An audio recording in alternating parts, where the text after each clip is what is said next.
The next case is presented by Dr. Swati Tyagi. Is she there? Yeah.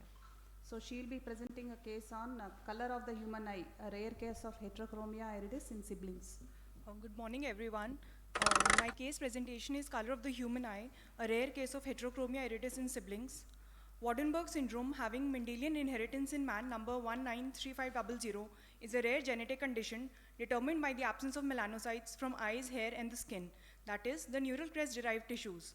The main clinical manifestations include facial anomalies, pigmentary defects, and hearing loss.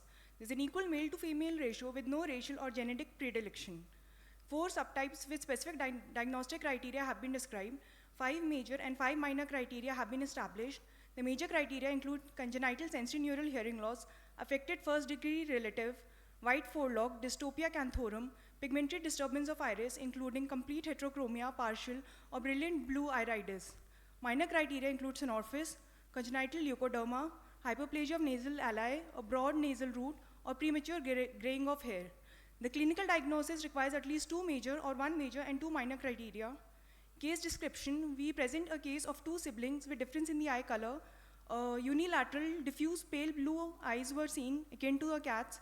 Dilated fundus examination of the affected eye revealed choroidal hypopigmentation. Sibling 1 had a sensorineural hearing loss in the left eye confirmed by audiometry. Telecanthus and synorphis were evident. There was no piebaldism. Dermatological and medicine evaluation revealed no anomalies, and there were no birth or family histories. In accordance with the diagnostic criteria proposed by Waardenburg, 4 major criteria were present, that is abnormal pigmentation of the iris, congenital sensorineural hearing loss, dystopia canthorum, and affected first degree relative. 1 feature of the minor criteria was present, that is synorphis. Thus, both our patients were diagnosed with Waardenburg syndrome type 1. These are the clinical photographs. Both siblings had a unilateral brilliant blue iris, that is cat's eye appearance, dystopia canthorum, a broad nasal root, hypoplastic nasal alveoli, and synorphis. Fundus picture showed heterochromic fundi, that is areas of RPE without melanocytes were seen as non-pigmented, thus this appearance, and the choroidal vessels were prominent. Pure tone audiometry of the sibling 1 revealed a profound sensorineural hearing loss with a dead left ear, while the audiometry of the sibling 2 was within normal limits. Discussion, Waardenburg syndrome was first described by Dutch ophthalmologist Petrus Jonas Waardenburg in 1951. The reported incidence has been 1 in 40,000.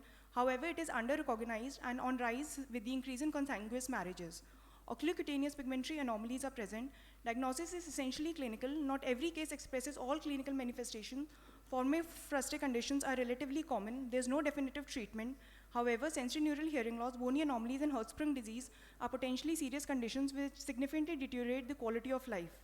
Genetics, Waardenburg syndrome has a full clinical spectrum wherein every case is unique in its features. It has an autosomal dominant inheritance with only a few de novo cases reported.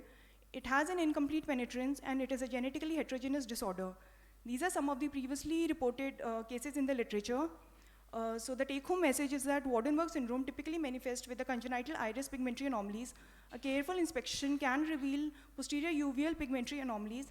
Its incidence has been under-recognized. The patients warrant complete systemic examination to rule out sinister complications. Importance of examination of all the family members to identify undiagnosed cases. Provision of genetic guidelines and medical monitoring of the affected family is pertinent.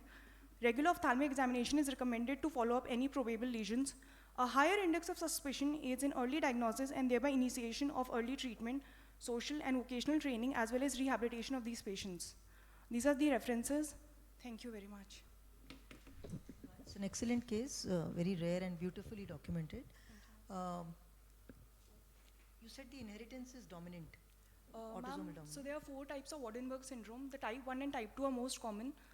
They are autosomally dominant. Dystopia canthorum is present in type 1. Type 2 lacks dystopia canthorum. Type 3, which has upper limb anomalies like hypoplasia and syndactyly, those are rare, and it is de novo.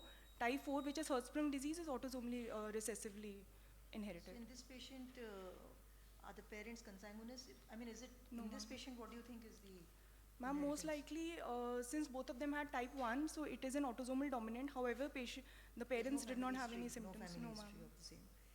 And you said vocational rehabilitation. So what are the sequelae, ocular sequelae that they will require vocational or social rehab? What are the complications we expect down the line? Ma'am, since there is I think it can lead to profound decrease in vision. Why? Yes. Because what you have described is mainly cosmetic issues. Yes, ma'am. So, are there any known sequelae for which we should have to look out? You said they need annual checkups. Yes, For ma'am. what? Are we looking for some specific things, and why do they need vocational or social rehabilitation? What is the future down the line? What should we tell the patient? So, ma'am, in case if they have a low vision, if there is any new de novo tumor in the eye, So, they are at higher risk for prone. tumors? Is that what you're saying? Yes, ma'am. You haven't said that till now. Okay. What else? And foveal hypoplasia you have mentioned? Ma'am, in the present case, it was not there because the depigmentation was only in the periphery. However, in severe cases where the fundus finding is more towards the macula or the posterior pole, they can have foveal hypoplasia, and that can lead to a severe decrease in vision. So they might need low vision aids or vocational rehabilitation. Tumors are only ocular tumors or systemic tumors? Ma'am, so systemically, tumors have not been defined. Only Hertzsprung disease is there, but that is also congenital. So we don't know what are the ocular sequelae of this problem, basically, Yes, ma'am. except maybe foveal hypoplasia is an association, Yes, ma'am. which will be there by birth. It will not develop later on. So, okay, very good. Okay, thank Good you. cases. Thank you.